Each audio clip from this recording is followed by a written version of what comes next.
Hola BookTok, j'espère que vous allez bien. On se retrouve aujourd'hui pour la toute première vidéo de 2024 et la troisième vidéo de ma chaîne YouTube. Déjà, très bonne année à vous tous. Je vous souhaite plein de bonnes choses, de réussite, de bonheur pour cette nouvelle année. Vraiment, j'espère qu'elle sera incroyable pour vous. Je vous souhaite également toute la santé nécessaire. Enfin bref, plein de bonnes choses pour cette année 2024. Pour cette première vidéo de l'année, j'ai décidé qu'on allait faire un peu en lancement de cette année avec une vidéo qui résume un peu plusieurs choses. Enfin, on va parler de plusieurs choses dans cette vidéo. Je vais vous faire mon bilan du mois de décembre. Ensuite, on va parler de ma pile à lire du mois de janvier. Je vais également vous faire un petit book haul. J'ai vraiment sorti tous les livres autour de moi et je pense qu'en dernier, on va un peu parler de mes objectifs de 2024, de ce que j'espère attendre, de mes objectifs de lecture, etc. Donc voilà. Du coup, on va commencer tout d'abord par mon petit bilan du mois de décembre. Donc en décembre, j'ai lu 5 livres, donc c'était pas un très gros mois, mais il y a un livre qui m'a emmené carrément en panne de lecture. J'ai mis littéralement un mois, donc entre le mois de novembre et de décembre pour le lire. C'était très très long, mais j'ai fini par le lire. Et du coup, ça c'est mes lectures de décembre. Il y a 3 gros coups de cœur et 2 autres lectures, voilà. Déjà j'ai commencé le mois de décembre avec la suite de Amour solitaire le tome 1, donc Amour solitaire le tome 2. Donc c'est une histoire d'amour, enfin une romance écrite en SMS, donc c'est exclusivement des SMS dans le livre. J'ai trouvé ça hyper sympa et je trouve que le tome 2 clôture bien l'histoire et finit bien le tome 1 parce que sur le tome 1 on reste un peu sur notre fin, alors que là il y a une belle conclusion à l'histoire. Donc peut-être une happy end, peut-être une sad end.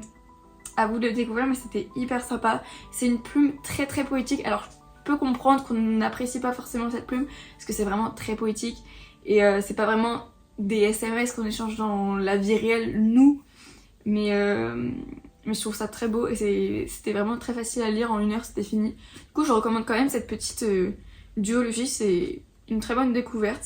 Ensuite j'ai lu un livre qui m'a extrêmement déçue.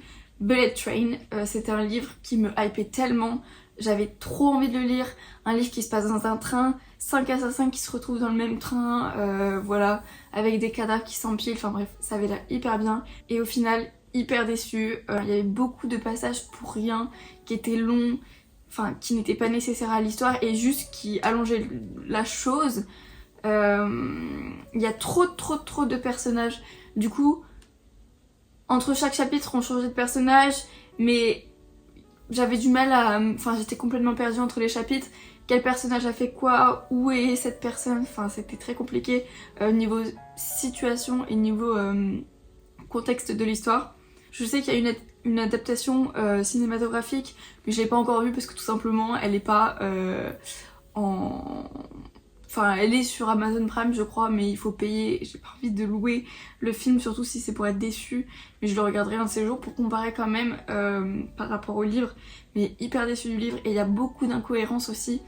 On est dans un endroit clos, il est censé y avoir du public parce que c'est dans un train. Et au final, il y a très peu de confrontation entre le public et les assassins. Toutes les situations sont trop faciles à faire. Ils arrivent à tuer trop facilement alors que normalement il y a du public. Il devrait y avoir mouvement de foule, enfin même les déplacements, ça reste un train, c'est sur la longueur et ils ont du mal à se croiser. Enfin bref, je trouvais qu'il y avait beaucoup d'incohérences et que l'histoire était un peu trop facile. Après la fin a un peu relevé de niveau parce que au final ça complète le puzzle, mais ouais, hyper déçue et j'ai vraiment mis très longtemps à le lire. Et quand je mets du temps à lire un livre, c'est que il me plaît pas. Ensuite j'ai lu 3 heures express de chez Corrigan et que des pépites, dont 2 énormes coups de cœur. Déjà on commence par Le sang et l'acier avec ce collector que je vous ai déjà montré maintes et maintes fois. Un jaspage magnifique, le livre en dessous est juste sublime, mais du coup très bonne découverte. Pareil, je vous en ai fait des revues sur Instagram, sur TikTok. J'ai fait que complimenter ce livre. C'est une de mes premières fantaisies. J'étais partie sur de très mauvaises bases en fantasy parce que j'ai lu des livres qui n'étaient pas forcément bons. Et du coup je pensais ne pas apprécier du tout la fantasy. Au final j'adore ça et en ce moment je ne lis quasiment que ça. Mais du coup hyper bonne découverte avec dedans, on a la protagoniste principale qui est une femme forte et indépendante, qui se laisse pas marcher dessus, qui nous représente très bien. On a un homme, bon ça c'est clairement le cliché des hommes, le grand musclé et tout, un peu ténébreux, mais qui ferait tout pour protéger Althea. Enfin, moi j'ai adoré. En plus c'est dans un royaume où les femmes ne peuvent pas devenir guerrières, mais Althea elle a absolument envie de devenir guerrière, enfin tout ce qu'on aime. Du coup je vous le recommande vraiment, vraiment, vraiment vivement. Et ensuite j'ai commencé la saga de Mary Stacey Brown. Donc c'est une saga qui aura 6 tomes, mais actuellement il n'y en a que 2 qui sont traduits en français du coup chez les éditions Corrigan. Mais du coup pour le premier tome c'est Savage Lands et pour le deuxième c'est Wildlands. C'est incroyable, vraiment une pépite. Bon par contre c'est très glauque, c'est pas pour un jeune public. Il y a énormément de trigger warnings. Pour vous lire les trigger warnings qu'il y a, dans les trigger warnings on a scène de sexe explicite, violence, scène sanglante, torture, séquestration. Donc un beau panel de trigger warnings, donc il faut quand même s'intéresser au sujet avant de lire les livres. Mais du coup en gros dans le tome 1, Brexley qui est une humaine va se retrouver emprisonnée dans la prison des Fae parce qu'elle a commis un délit et elle va se retrouver dans la prison des Fae. Sauf que cette prison c'est clairement l'apocalypse dedans, enfin c'est une zone où tout est permis, il n'y a pas de règles particulièrement, enfin vraiment c'est un monde assez particulier mais j'ai adoré. Elle va faire la rencontre pareil d'un autre homme, grand, brun, ténébreux, musclé, tout ce qu'on aime, etc. Et il y a un lien entre eux qui va les unir, une force qu'ils n'arriveront pas à déterminer. Et du coup dans le tome 2 pareil c'est la suite de l'histoire, je peux pas vous en parler parce que sinon ça va spoiler le tome 1. Mais le tome 2 est tellement plus prenant que le tome 1. Le tome 1 était incroyable, vraiment j'ai dévoré ma lecture. Mais le tome 2 c'est encore un level au-dessus, c'était incroyable. Et voilà. Je vous recommande vraiment, vraiment ces lectures. Je sais qu'il y a une personne sur Insta qui m'a mentionné dans sa story. Elle a acheté ce tome, Savage Lands, grâce à mes revues et je suis trop contente. J'adore quand mes revues elles vous servent. Donc voilà, c'était tout pour mon petit bilan du mois de décembre. Petit bilan, mais on finit plutôt bien l'année. En vrai, je suis assez satisfaite. Maintenant, on va partir sur un petit book haul de Noël. Comme ça, on fait ça dans l'ordre des choses. On commence par le mois de décembre, ensuite la période de Noël, et ensuite la nouvelle année avec ma pile à lire et les objectifs. Pour ce que j'ai reçu à Noël, j'ai eu pas mal de choses. Déjà, ma soeur m'a offert Un automne pour te pardonner de Morgane Moncomble. Donc je ne comptais pas l'acheter en format broché. Tout simplement parce que en général j'attends quand un Hugo sort en poche. Mais elle me l'a acheté et je suis hyper contente qu'elle me l'ait acheté. J'ai hâte de découvrir. Je sais que j'adore les romans de Morgane Moncomble, donc ça va être trop cool. Et je sais que ce livre a été très très très fortement apprécié, donc j'ai envie de savoir pourquoi. Ma soeur m'a fait une petite dédicace dans le livre, donc on adore. Et du coup, comme j'ai ce livre là maintenant, et ben j'en ai profité pour acheter le tome 2 qui est sorti aujourd'hui en librairie. Donc je l'ai acheté directement là il y a 1 heure avant de filmer cette vidéo. C'est Un hiver pour te résister. Donc comme ça je pourrais enchaîner avec le tome 1 et le tome 2. C'est la saga des saisons avec le tome 1 et le tome 2. Donc ma soeur m'a offert le premier et moi je me suis acheté le deuxième. Ensuite j'ai reçu de l'argent et grâce à cet argent déjà j'ai acheté le collector de Babel. Voilà, il est magnifique, vraiment, je le trouve incroyablement beau.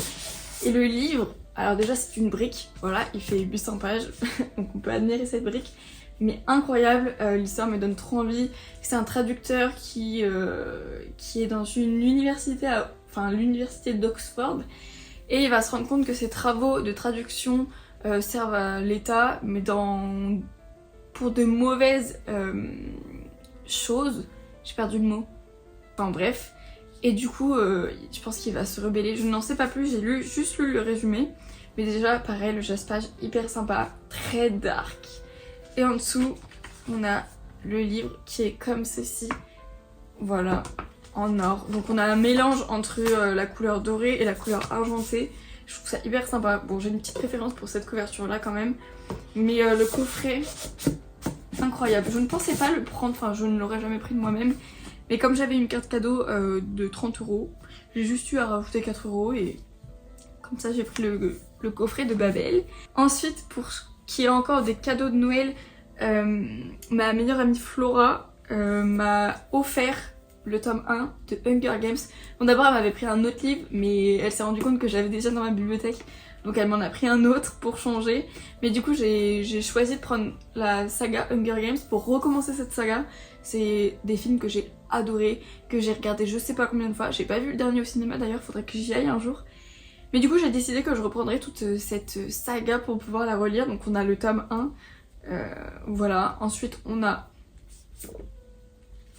le tome 2, l'embrasement, et le tome 3, la révolte. Et le tout dernier qui est sorti, c'est le préquel, c'est la balade du serpent et de l'oiseau chanteur. Donc pour la saga complète des Hunger Games. Pareil, c'est un livre que j'ai trop hâte. J'ai trop hâte de voir la différence entre le film et le livre. S'il y a des choses différentes, si on a plus de détails dans le livre ou pas, je pense que oui.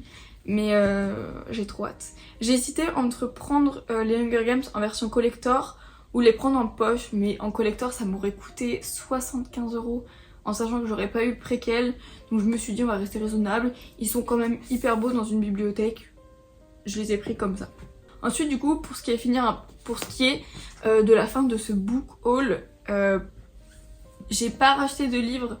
Enfin si, j'avais acheté du coup ces livres là grâce à mes cartes cadeaux de Noël. Mais enfin grâce à mon argent de Noël, mais de mon argent j'en avais pas trop racheté. Aujourd'hui j'en ai acheté 2, du coup je vous ai déjà montré Un hiver pour te résister. Et j'ai également pris un autre livre qui m'a l'air hyper sympa. Et en plus vous allez voir, il y a une petite référence à moi-même, à ma chaîne. C'est Une princesse de Mars. Voilà, tout simplement, avec Mars écrit en gros ici. Le livre est incroyable. Vraiment c'est un gros livre assez épais, enfin pas épais mais dense, avec du doré, du rouge. Voilà, et le résumé a l'air incroyable et d'après ce qui est écrit, c'est le livre qui a inspiré Dune et Avatar. Donc je pense que ça ne peut qu'être bien. Je pense que c'est une science-fiction, mais ça a l'air très sympa. Voilà, donc assez hâte de le lire et de découvrir. J'aime bien la mise en page de ce livre. Ça va être agréable à lire et voilà. Donc voilà pour ce petit book haul de Noël et book haul achat etc. On va partir maintenant sur ma pile à lire de janvier. Donc je sais qu'elle est très ambitieuse, vous allez voir. Ça m'étonnerait que je réussisse à tout lire. Surtout que je reprends les cours la semaine prochaine. Voilà. Je n'avais pas eu cours pendant tout le premier semestre parce que je redouble et que j'avais validé le premier semestre. Mais là je reprends les cours. Donc ça m'étonnerait que je lise autant et que d'ailleurs je poste autant, mais je vais essayer quand même de tenir un bon rythme. Mais du coup je pense que ma pile à lire est hyper ambitieuse par rapport à ce que je vais pouvoir faire. Il y a énormément de services presse parce que j'ai reçu tous mes services presse d'un coup pour le mois de janvier et j'en ai d'autres qui sont censés arriver. Mais je pense que je vais étaler mes lectures de services presse sur 2 mois. Donc sur le mois de janvier et de février, même si je reçois aussi mes services presse de février un peu plus tard. On va essayer d'étaler ça. Voilà, j'ai également pioché sur TikTok 5 livres parce que ce que j'ai l'habitude de faire sur TikTok et qui vous plaît beaucoup, c'est de tirer au sort mes piles à lire pour le mois. Mais c'est ce que j'ai expliqué aussi sur TikTok, c'est que je ne vais plus pouvoir faire comme avant et tirer toute ma pile à lire du mois, étant donné que depuis cette année je suis partenaire de maison d'édition, donc j'aurai forcément des services presse à lire dans le mois. Donc j'ai réduit mon tirage au sort à 5 livres.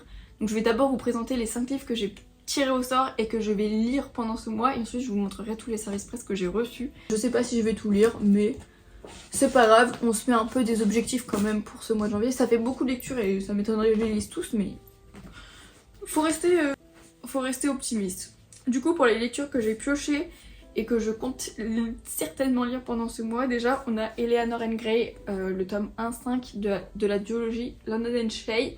Donc j'avais déjà lu le tome 1, j'avais bien aimé. C'était pas un coup de cœur mais j'avais bien aimé. Et j'ai envie de découvrir ce petit spin-off avec des personnages qu'on retrouvait dans London and Shay. Ensuite je vais lire Les Sœurs d'Auschwitz. Donc j'ai un peu toute cette collection avec le tatoueur d'Auschwitz, etc., etc. Et du coup je les ai pas encore lus mais je vais pouvoir lire Les Sœurs d'Auschwitz. J'ai toujours été passionnée d'histoire. Et en particulier quand on était en histoire au lycée, c'était mes chapitres préférés, c'était ceux sur les guerres mondiales. Je sais que c'est les plus sanglants mais c'est les plus passionnants et les plus intrigants. Du coup, je suis contente de pouvoir découvrir un peu plus de ce monde et de pouvoir me cultiver aussi sur ça, grâce aux Sœurs d'Auschwitz. Ensuite, un livre qui est dans ma palle depuis le début de ma bibliothèque quasiment, que j'avais commencé à lire, que je n'avais pas apprécié, mais qu'on m'a dit qu'il était absolument incroyable, du coup qu'il faut que je le recommence, c'est L'As de cœur de Morgane Moncomble. En plus j'ai le spin-off, j'ai L'As de pique, donc il faut vraiment que je le lise. Je pense que j'étais partie sur de mauvaises bases sur ce livre, vraiment je pense que j'avais juste lu 50 pages et que je m'étais pas assez accrochée, mais il y a à ce qui paraît un très bon plot twist, donc il faut que je me remette dans cette lecture.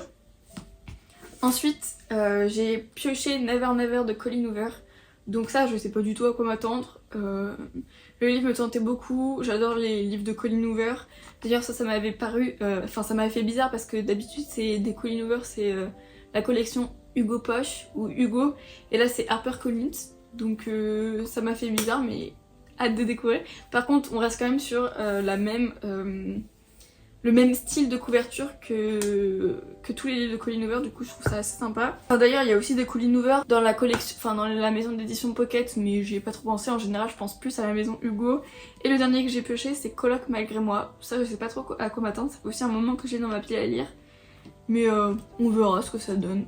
Et pour mes services presse, il y en a beaucoup, il y en a 1, 2, 3, 4, 5, 6, 7, 8, 9, 10, plus 4 qui sont censés arriver très prochainement et d'autres qui devraient arriver un peu plus tard, donc ça fait beaucoup. Je pense que je vais étaler ces services presse sur 2 mois. D'ailleurs il y a une lecture que je m'impose, vous allez voir pourquoi après, c'est No Rules de Anita Higgins. Donc ça c'est un livre que j'avais acheté il y a un moment, mais du coup je vais me l'imposer pour cette pile à lire et je vais vous montrer pourquoi après. Mais du coup pour mes services presse, on va commencer par ceux de chez Corrigan, parce que ma lecture actuelle fait partie des services presse de chez Corrigan. Donc j'ai 4 services presse de cette maison d'édition. Ma lecture en cours c'est Un royaume d'ombre et d'épines, donc c'est le tome 1 de la saga La guerre des royaumes. Donc pour le moment j'en suis à la moitié, j'essaye de me convaincre, le début est assez sympa mais c'est encore un peu la mise en place, donc à voir. Et ensuite j'enchaînerai avec le tome 2, Un royaume de glace et de cendres, donc j'espère que cette saga va réussir à me convaincre, à voir. Pour le moment j'aime bien, c'est pas un coup de cœur mais j'aime bien. Ensuite j'ai Et ils vécurent, donc c'est une romance MM, donc entre 2 hommes, parce que souvent on me demande ce que ça veut dire MM, mais j'adore, c'est mes romances préférées, clairement. C'est, je sais que normalement on n'est pas censé catégoriser les romances en mode romance FF, MM ou FM, mais je vais pas vous mentir que j'ai quand même une préférence pour les romances MM, donc je le dis. Mais donc j'ai très hâte, et d'après le résumé c'est un peu une vibe à la Heartstopper, donc j'avais adoré cette série, donc j'ai trop hâte de découvrir ce livre. Ensuite, pour continuer sur Corrigan, j'ai le livre Les Garçons Perdus, donc en version en plus collector qu'ils m'ont envoyé, c'est incroyable, Jaspage est dingue. Le livre en dessous est magnifique, enfin j'adore.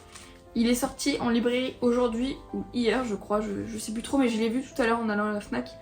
Mais pareil, trop hâte de le découvrir. Et pour Corrigan, ils ont lancé une nouvelle branche à leur maison d'édition, ça s'appellera Eden Edition. Et je vais recevoir normalement leurs 2 premiers livres de Eden Edition très prochainement. Ça promet du lourd, vraiment ça promet du lourd, je vous les montrerai quand je les aurai. Donc pas dans cette vidéo, peut-être dans une prochaine.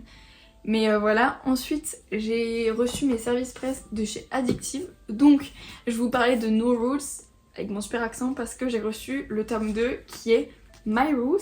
Donc c'est pour ça que je m'impose ce premier, c'est parce que je l'ai pas encore lu mais j'ai quand même demandé celui-là. On avait le choix entre plusieurs Addictive et j'ai décidé de choisir ces 3 là. Donc il y aura celui-ci et ensuite on a 2 qui ont l'air très bien. Déjà on a Behind the Ice, une romance sur le patinage artistique.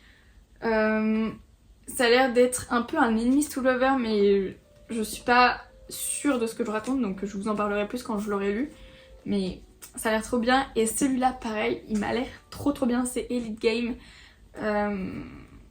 Ça a l'air d'être un peu plus dark, pas vraiment une dark romance, mais une romance un peu plus sombre. On a la petite illustration dedans qui est trop belle, enfin j'adore. J'adore quand à chaque fois ils m'ont mis les marque-pages, mais là ils ont également mis la petite illustration, donc trop cool. Et ça a l'air très sympa, donc hâte de vous en parler. Je peux pas trop vous en parler pour le moment parce que j'ai peur de dire des bêtises.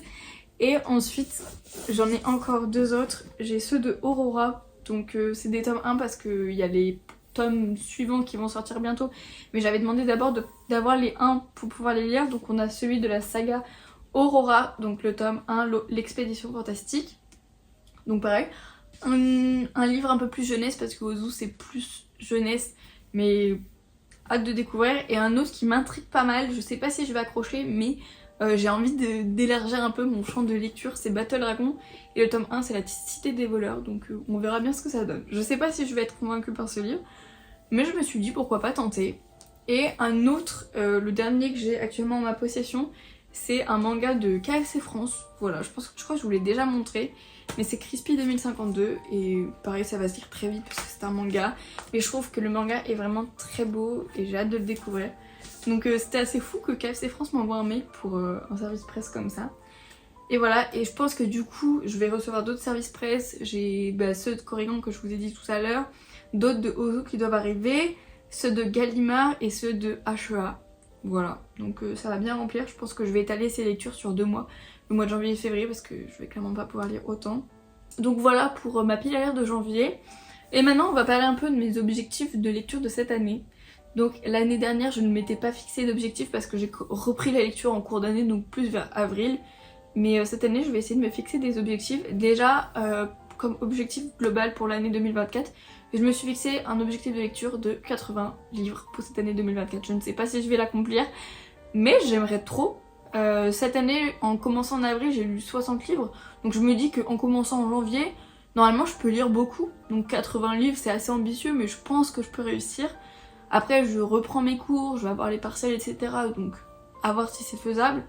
Mais je pense que ça sera faisable. De toute façon je vous tiens au courant tout au long de l'année. J'ai également mis le nombre de mes lectures dans ma bio Insta et ma bio TikTok. Donc actuellement je suis à 0 sur 80 parce que j'ai pas fini mon premier livre de l'année, mais ça va augmenter progressivement. Donc voilà pour mon objectif un peu général. Après un objectif, enfin 2 objectifs qui se rejoignent un peu, c'est déjà essayer de vider au maximum ma pile à lire, parce que pour ceux qui me suivent sur Glyph, on va dire les termes, actuellement je suis à peu près à 290 livres dans ma pile à lire, en sachant qu'il y a une centaine de mangas, mais ça fait quand même beaucoup. Et du coup je vais essayer de vider au maximum ma pile. Je pourrais pas la vider en entière étant donné que je me suis fixé un objectif de 80 lectures pour cette année. Je pourrais... Donc ça me descendrait à une pile à lire de 200 livres. C'est conséquent, mais ce sera déjà pas mal. Donc un objectif pour moi c'est de vider considérablement ma pile à lire. Et un autre objectif qui rejoint un peu ça, c'est d'acheter beaucoup moins de livres. Je sais que cette année j'ai extrêmement beaucoup acheté de livres. J'étais une acheteuse vraiment compulsive. Et je pense que cette année je vais beaucoup plus me réguler. Et peut-être acheter 1 ou 2 livres par mois grand max. Parce que j'en ai énormément et ma pile à lire est débordante. Donc je pense que l'un de mes objectifs c'est aussi de réduire ma consommation de livres, ne pas aller sur de la surconsommation, voilà tout simplement. Donc je pense que ça c'est faisable. J'adore aller en librairie, je pense que je vais continuer à aller avec un même rythme en librairie, mais acheter beaucoup moins souvent. Surtout qu'au final quand on y pense, j'achète des livres mais que je pourrais tout aussi bien acheter 6 mois plus tard parce que ils vont pas partir. Ce livre que si je l'avais acheté 6 mois plus tôt ou si je l'aurais acheté 6 mois plus tard, il aurait toujours été là et j'aurais pu le lire dans tous les cas. Après pour ce qui est des collectors, ça je fais une exception parce que les collectors souvent c'est des éditions limitées. Donc si je les veux, je suis souvent obligée de les acheter directement. Et voilà, je pense qu'on va essayer de réduire ma consommation de livres. Je sais pas si ça se fera, on fera un petit bilan en fin d'année de est-ce que j'ai réussi mes objectifs ou pas. Voilà, après je vois pas trop d'autres objectifs à ce propos-là. Peut-être au niveau de mes réseaux sociaux, continuer à être tout autant active, à prendre tout autant à cœur, enfin aimer tout autant filmer mes vidéos. J'espère que ma chaîne YouTube va continuer de grandir, que mon aventure littéraire va continuer à être aussi incroyable. Je sais qu'en 2023 j'ai eu énormément d'opportunités, de bonnes rencontres, de bonnes choses qui me sont arrivées grâce à tout ça, et j'espère que ça va continuer cette année. J'espère que je vais pouvoir assister à beaucoup plus d'événements, de rencontres, voilà, j'espère que je vais pouvoir rencontrer certains d'entre vous, pourquoi pas, ça peut être hyper cool. Enfin voilà, j'espère vraiment beaucoup de choses pour cette année. Je sais pas du tout à quoi m'attendre, je vais pas vous mentir que quand j'ai commencé l'année 2023 je savais pas du tout à quoi m'attendre. Je pensais même pas me lancer sur BookTok et finir par devenir influenceuse littéraire. Donc c'est assez fou. J'espère que ça continuera sur cette bonne lancée. Et franchement, je sais pas du tout comment je serai dans 5 mois, comment je serai à la fin de l'année. Je n'arriverai pas à me projeter, mais j'espère que ce sera tout aussi beau et qu'on sera toujours ensemble à pouvoir échanger de livres, ce qui est incroyable. D'ailleurs, petit plus, on commence très bien cette année 2024 parce que j'ai enfin la fibre et ma box internet, parce que jusqu'à présent je n'avais pas de fibre, donc c'est à dire qu'un TikTok ça mettait 1 heure à se poster, alors une vidéo YouTube ça mettait 1 nuit voire 2 journées à se poster, mais j'ai à présent la fibre donc normalement ça va se poster beaucoup plus vite et je suis hyper contente, voilà. Donc n'hésitez pas à me partager vos objectifs pour cette année 2024, ce que vous attendez de cette année, votre pile à lire, un petit bilan, enfin n'hésitez pas à échanger dans les commentaires, ça me fait toujours hyper plaisir de lire ce que vous avez à me raconter. J'espère que cette vidéo vous aura plu, j'espère que la vidéo aura pas été trop longue, qu'elle vous aura passionné. N'hésitez pas à me dire si vous êtes resté jusqu'à la fin, j'adore quand on me dit ça, je suis en mode bah en fait les gens sont passionnés par ce que je dis, enfin ils ont aimé m'écouter et ça me fait plaisir. Moi je vous fais plein de gros bisous et je vous dis à très vite pour une prochaine vidéo YouTube. Merci d'être resté jusqu'à la fin. Bisous.